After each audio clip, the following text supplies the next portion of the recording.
buồn tới cái e dầu biết toán tụi nghe cái e liền Mày chúng ta e dầu ạ Ivan tê em có thể phải chân đầu con tê rắc thầy lâu cái nhìn lan e thì chẳng khai mình nang sing ai mày tê nga e rin ni ka ơi tụi lấy e rin ni ka ya e po cái gì đâu siki e rin ni ka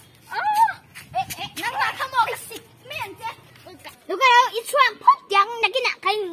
cái hậu trung tâm đó nha ôi cái đàn hero khổ thế khó ít sắc thế rồi cái râm rin mình chú ui thế cái sấy chứ mà ít sắc thế đâu tụi cái gì em à ít sắc ya nó mày tan ui ít đi per nó đi bơi lộn đảo lại chụp ô tan té thì chả hay mình lâu thì hả tan thủ ban đủ để tan vong nang tay cái gì biết lâu ha in gì VIP về em thì có ta thì ta tí xí mỹ gì thế chụp cái lắp pakit thế hả ini nó mà thành cái số dọc miệng đi cày nó ra rám à đừng tha cần khi mà nhìn này ôi ủa tôi dừng ê bùi cái bút ta nó như thế này tiếng á mi cái phim chỉ rồi ha nang này cái vụ ta còn lâu mà nó cái ra rồi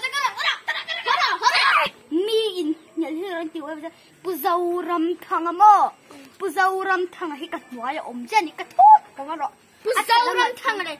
Queen Elizabeth chúng là cái gì phản ai chúng mà em thấy cái chuyện chưa cái chuyện sẽ hệ ram rong khoi ram rong cái cái phẳng quay tập trung thấy không chẳng đâu bảo là ai giờ biết mình chơi tao phải phải sai lâu hao mi à anh rồi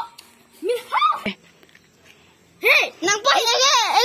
bò giờ cái gì hai mươi lâu thì tao phải phải đi mà mình đâu hao tiền đen đen cầm mua anh lâu hao thì sao khó mấy giờ thế tiếng cái cầm mua tiền hồn sọc mấy này ha thì mấy căn chích lệ mình